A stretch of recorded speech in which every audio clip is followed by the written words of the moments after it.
You have to stay home while we go on our family trip because it's more fun without anyone else there, my mother-in-law said happily on the phone. I might bring you back a souvenir if I remember.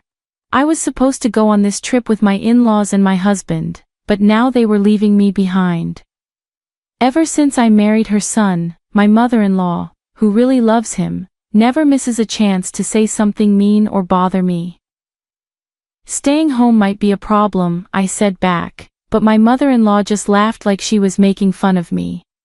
Is it a problem for you? Just think of it as punishment for not doing what I say. Then she hung up. It's not a problem for me, it's a problem for you guys, right? My name is Jessica, and I'm 30 years old. I do housework and work part-time at the local supermarket. It's been 3 years since I married my husband Mike, who used to work with me. Even though we worked in different parts of the company, we talked a lot before we started dating. What really brought Mike and me closer together was a party at the end of the year at our office. It was a big gathering with people from different departments. Luckily, I ended up sitting next to Mike. Since we were already friends, we talked easily. At one point, Mikey had to leave for the restroom, and I was left alone. That's when a boss from another department, who had been drinking a lot, started bothering me, trying to get me to drink more. I didn't know what to do because he was a boss I didn't know well. Just when I was feeling uncomfortable, Mike came back. He saw what was happening and calmly took the boss away to another table. When Mike came back to our table, he asked if I was okay, and joked about how the boss couldn't handle his alcohol. That's when I started seeing Mike in a new way, and I confessed that I had feelings for him. That's how our relationship started. Things went smoothly from there, and we got married 3 years ago. Even though we don't have kids yet, our marriage is strong and happy. Even though Mike and I are happily married, there's one big problem: my mother-in-law, who we're currently living with. When we first got married, we had our own apartment, but there was a fire in the building next to ours, and our place got flooded with water from the firefighting efforts. We had to leave because our apartment wasn't safe to live in anymore. We didn't know where to go, but Mike's mom offered for us to stay with them. We were thankful for the help and moved in with them. But things got difficult after we moved in. My mother-in-law, who already made mean comments sometimes because she loves Mike a lot, started nagging me more often. One weekend, for example, I had finished all the chores and was relaxing with a cup of coffee in the living room when my mother-in-law came home. She started bustling around the house. Then she came up to me and said, "Jessica, you're not cleaning properly. You need to spend more time on it and be thankful for your hard-working husband. As his wife, it's your job to support him. I can't believe you can't even do that much. If you're not happy, then you should leave right now." Honestly, I felt frustrated, thinking, here we go again. My mother-in-law constantly criticized me, and it seemed like it happened almost every day. I figured the only reason she agreed to let us stay with them was because she wanted to be close to her son, Mike, again. My presence as his wife probably just annoyed her. "Mom, please don't be so hard on Jessica," Mike stepped in. "But there's some truth to what you're saying. Even though she works part-time, she shouldn't slack off on chores." Mike often took his mom's side, which sometimes made me wish he'd support me more as his wife. I never meant to neglect the housework. Even though I work 4 days a week, I always make sure to take care of our home and family of 4, even when I'm not feeling well. On the other hand, my mother-in-law, who's a homemaker, spends most of her time going out and having fun. Since we live in her house, I couldn't complain openly. I just tried to be patient in this uncomfortable situation. Then one day, something unexpected happened. Mike suggested that we go on a trip, just the two of us. "Why don't we go to a spa resort next month? The busy season at work is over, and I need to use up some of my annual leave," he said. I thought it would be nice for us to relax somewhere. A spa sounds amazing. I haven't scheduled any work shifts for next month yet, so I can take time off, I told Mike.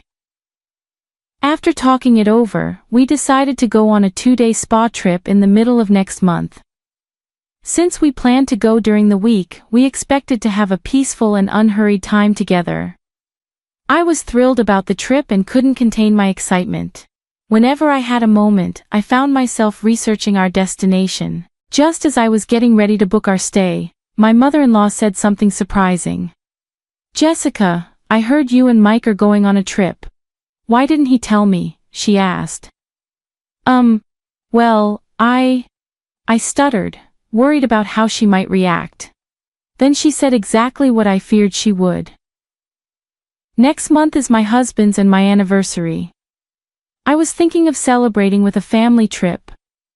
A fancy hotel would be nice." I really didn't want to go on a trip with my mother-in-law. Mike and I were planning on going by ourselves this time. How about we all go together next time? I suggested, hoping to compromise. But my mother-in-law wasn't having it. "It won't be the same if it's not this time. It's our anniversary celebration," she insisted. Just as I was about to respond, Mike walked in from work. "Welcome home, Mike.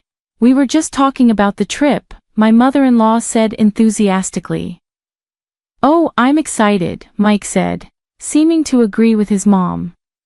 I wondered how she found out about the trip, but it seemed like Mike might have told her. Mike noticed my look and seemed a bit uneasy. "Mom's really excited, so let's postpone our trip for another time. It'll be more fun if we all go together," Mike suggested, with Mike and his dad agreeing. I couldn't refuse going on the trip with all of us.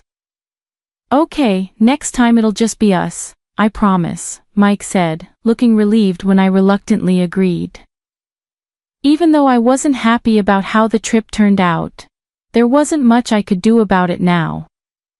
At least I decided I'd be the one to pick the places we visit and the food we try, so I took charge of booking hotels and planning our sightseeing. Then came the day of the trip. I had packed everything the day before, so the plan was to wake up an hour before leaving, enjoy breakfast, and then head out. When my alarm went off, I stretched and called out for Mike, noticing he wasn't beside me. Then it hit me, he wasn't anywhere in the house. Could it be? I dialed my cell phone, but there was no answer. When I called my mother-in-law's phone, she picked up right away. "Oh, Jessica dear, what's up?" "Mike can't talk right now because he's driving," she said casually. "Where are you guys?" I asked, feeling a sinking sensation. My mother-in-law responded casually. "Isn't it obvious? We're on a family vacation. It wouldn't be a proper family trip with an outsider like you, so you'll have to stay home. Maybe we'll bring you back a souvenir if we remember." "Remember?" I could hear the triumph in her voice. "Stay at home? That's going to be a problem," I told my mother-in-law. But she just laughed mockingly. "Oh, is it a problem for you? Just see it as punishment for not doing what I say," she said, then hung up abruptly. I covered my face with my hands and shook my shoulders, but instead of crying, I burst out laughing. Well, they better enjoy their trip. They'll regret leaving me behind, I thought. I quickly went online and booked a nice hotel in the tourist spot we were supposed to visit today. Then I made a reservation at a restaurant where I could enjoy a delicious dinner just for myself. After quickly getting ready and having breakfast, I felt ready to have some fun.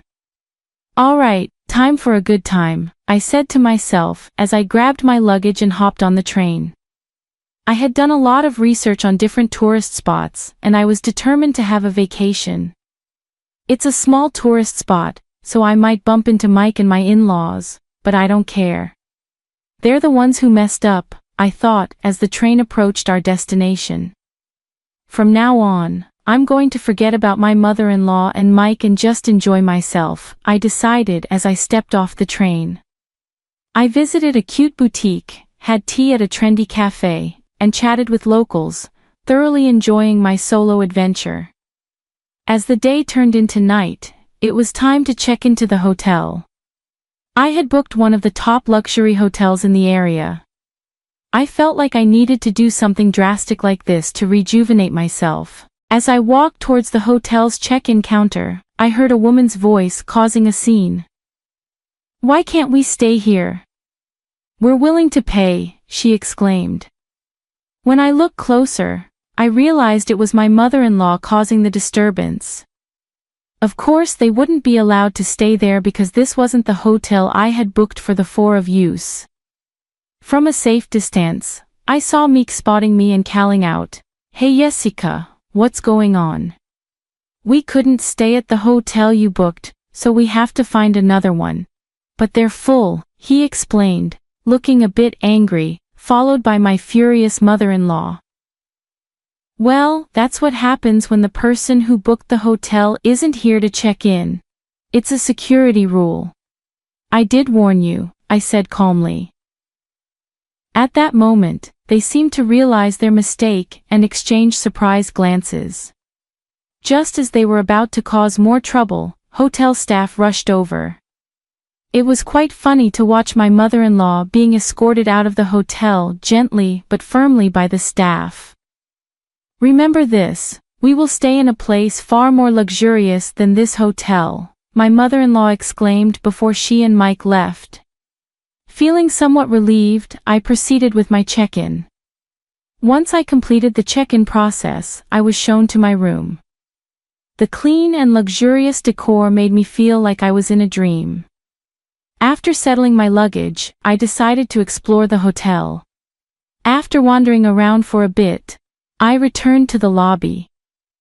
More guests were arriving. I sat on the sofa and zoned out for a while. When two young women sat down next to me, they seemed excited, chatting about their impressions of the hotel. Their conversation quickly turned interesting. "Hey, did you hear about that hotel near the station?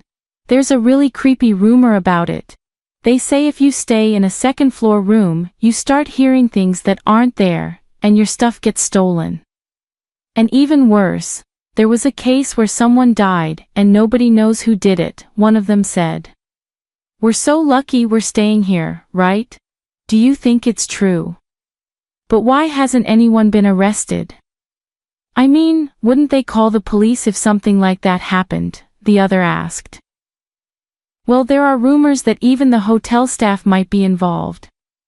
It's so scary, what a dangerous place," the first one replied. When I checked the time, I realized it was almost time for my dinner reservation. I quickly got up and hurried to the restaurant. The meal was so satisfying. After dinner I returned to the hotel, took a relaxing bath, changed into my pajamas, and settled in to watch TV. That's when my phone rang. "Hello, we found a hotel to stay in, and it's really nice. It's a shame you're not here with us, but don't worry, we'll enjoy it twice as much for you," my mother-in-law said cheerfully. "Oh, is that so? Well, you're lucky to find a place at the last minute," I replied casually. "Isn't it? It's quiet and relaxing here because there aren't many other guests around, plus it's so close to the tourist spot, and the hotel is gorgeous." "I wonder why that is," my mother-in-law went on. That's when it hit me. Could it be the hotel near the station? "Yes, that's the one." "Why do you ask?" she responded. I remembered the unsettling story I had heard about the hotel's bad reputation in the lobby before dinner. "I think you should leave," I warned my mother-in-law, but she just laughed off my concern. "Are you jealous that we found a nice place to stay? Well then, too bad for you. Bye." Once again my mother-in-law and Ed the call without giving me a chance to respond. I didn't bother calling her back. I had given my advice and that was enough. I switched off my phone. I didn't want my relaxation to be interrupted any further. I spent the rest of the evening leisurely and drifted off into a peaceful sleep. The next day, after checking out of the hotel, I visited the tourist spots I had missed the day before. I returned home as the sun was setting, feeling content. As I approached the house, I noticed light leak out from the windows indicating that the three of them had already returned home. "I'm back," I announced my arrival in my usual tone as I opened the door. As I entered the living room, all three of them started talking at once, creating a commotion. I was taken aback but managed to calm them down. Then my mother-in-law began recounting the incident from the previous night. After they had all gone to bed, they heard sounds of wrestling and someone entering the room. Paralyzed with fear, my mother-in-law stayed in bed quietly while the intruders seemed to roam around the room for about 10 minutes before leaving without a sound. Feeling relieved, my mother-in-law eventually fell back asleep only to wake up the next morning to find that all their belongings, including wallets and smartphones that were left on the desk, were gone. The only things left were the coin pouch and key holder that Mike had kept in his jacket's inside pocket. In a panic, they rushed to inform the hotel staff only to be told, "You still need to pay for the room." Shockingly, the hotel staff didn't even call the police. Feeling helpless, the troubled trio used a coins mic to make a call from a public phone to a nearby relative, pleading for help. Luckily, the relatives arrived swiftly, covering the hotel charges and arranging for their safe return home. They promised to report the incident to the police soon. However, their frustration turned towards me. "If only you had warned us more seriously to leave, we wouldn't have ended up in this mess," my mother-in-law scolded. "That's right, Jessica, you bear some responsibility for this incident. What are you going to do about it?" Mike added, joining in with his mother's scolding. "But if my in-laws hadn't left me behind to go on a trip, none of this would have happened in the first place." "I did warn you then," I responded honestly. Mike's face went pale. "Shut up, you're just the wife. Don't get cheeky, we're getting a divorce. I can't put up with you anymore," he declared firmly.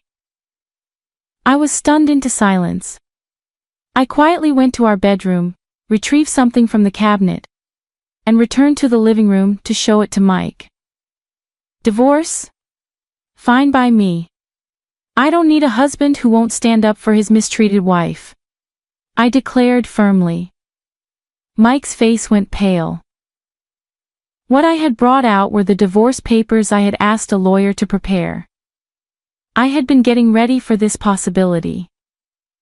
"Maybe we should take some time to think about it," Mike stammered. But my mother-in-law saw an opportunity to push Mike towards the divorce. "You should just get rid of such a terrible wife now. Your mom will find you someone better," he urged. Unable to go against his mother's wishes, Mike eventually agreed to the divorce. "Well then, goodbye. Please enjoy your life with your beloved family," he said, breaking down. Ignoring Mike's emotional state, I left the house. Later, through my lawyer, I submitted the divorce papers, and the divorce was finalized despite Mike's attempts to reconcile. I ignored them all. Meanwhile, my mother-in-law, who had succeeded in getting rid of me, seemed happy for a while. But her joy didn't last long. The news of the divorce and the end of their living together spread throughout the neighborhood. And people who enjoyed gossiping quickly connected it to my mother-in-law's mistreatment of me. Revealing her unpleasant nature, she began to face judgmental stares from those around her, and it seemed that finding a new wife for Mike was no longer a priority. I returned to my hometown and was able to find a new job thanks to a friend's recommendation. After everything I've been through, I have my fill of marriage for now. I plan to enjoy being single for a while.